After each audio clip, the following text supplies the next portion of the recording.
So we're live here talking about the Kennedy assassination, John F. Kennedy, and we have a little bit of information here we're going to provide to the camera.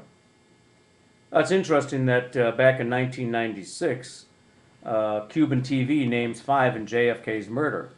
And the interesting thing about that is it came out in the news media, on the print media only. And I don't know if you can see it. I'll try to bring it up. And there it is, you can see. And it indicates Fidel Castro obviously talking about his information with respect to JFK's murder.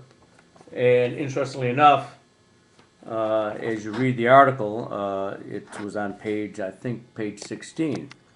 And I thought to myself, well, wait a minute, this is an interesting story. In my opinion, it should have been on page 1. Maybe the lead story of the day, maybe a nationwide story, maybe the news at 7 a.m., 9 a.m., 5 a.m., 5 p.m., and 10 p.m. But of course, the way things are in this country, something of this magnitude is always dispatched to page 16, or it's not even dispatched at all. So, Cuban TV names 5 in JFK's murder, and Castro obviously had intimate knowledge of the plots against him. And the irony of all of this, the absolute irony of all of this is, as the United States was attempting to execute and assassinate Fidel Castro, that information that Castro had, they attempted to assassinate Castro since late 1960, early 1961. Castro was the recipient of that assassination plots, a series of them, and the American people was in the dark. So here the enemy of the United States, the hated and reviled Fidel Castro, was the recipient of this plot to kill him, conspiracy, and I'll use the word conspiracy, to kill him, and the United States citizens were kept in the dark. And they were kept in the dark for approximately, well, from 1960 to 1974. So it's 14 years of darkness in America.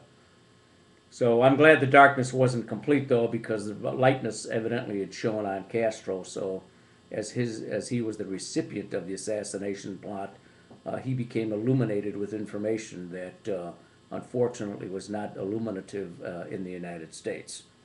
So as we now traverse that, we find out, of course, that Chicago, according to Castro's documentary, it says that the Chicago outfit, the mafia, was directly, and according to Castro's comment, was directly responsible for the shooting 30 years ago. So 30 years ago, from 1963, this article came out in 1993. And it names key players in the Chicago Mafia as the direct executioners. Again, it's on page 16, and certain editors and journalists and publishers, of course, assume that a story like this doesn't really have much magnitude at all. In fact, since they have the power to decide whether it's page 1 or whether it's page 16, or in fact whether it's no page at all, that's the power. They decided to put it on page 16. So I guess that's wonderful of them to do that, since they were so illuminative of the whole issue in the first place. Well, the interesting thing is the following year, more information came out. John Kennedy Jr.'s son came out and had a visit with Fidel Castro. And a very interesting thing that popped up, at least recently for me, was that as you read many things in life, you read Richard Nixon's memoirs. Now, if you recall, Alan Greenspan called Richard Nixon, of course after he died, he made a comment saying that Richard Nixon was the smartest president of all the presidents that he had encountered in his lifetime. And I think that if you bypass the Watergate scenario, I think if you look at Nixon, he was a highly, highly intelligent individual. Of course, like Kennedy, he made many enemies. In a certain sense, Nixon made the same enemies. Nixon had the same enemies that Kennedy did. which is a little ironic. Normally you assume that the political opposites are going to have different enemies. The answer is no, no, not at all. Kennedy had the same enemies that JFK did.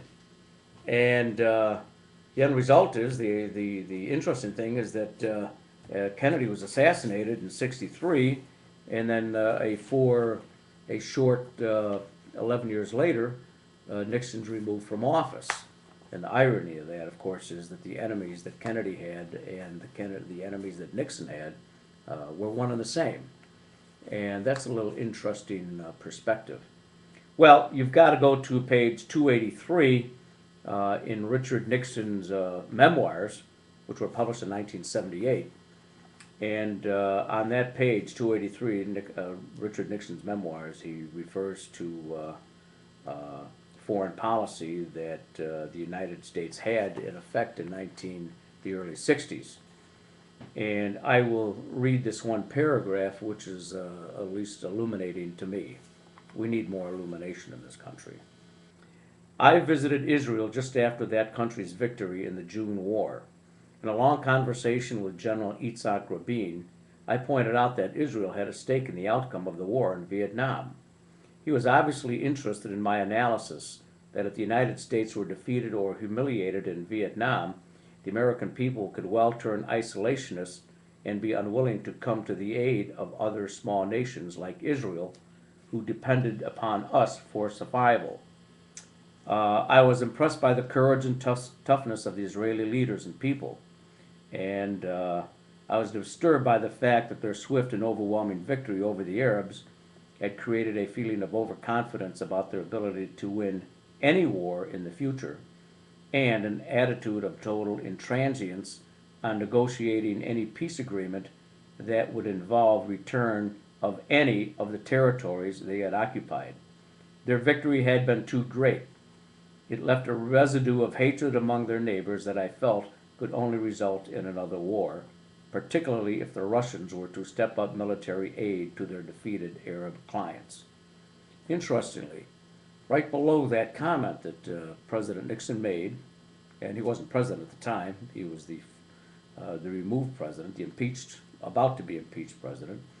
The last thing on here, Nixon says this: I summarized my conclusions from these trips first in a speech at the Bohemian Grove, and then in an article for the Quarterly Foreign Affairs.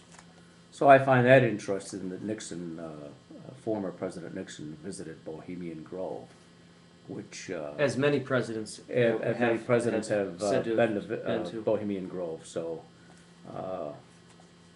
as we continue the apparatus of power in the United States and in the world, we need further illumination on certain subjects.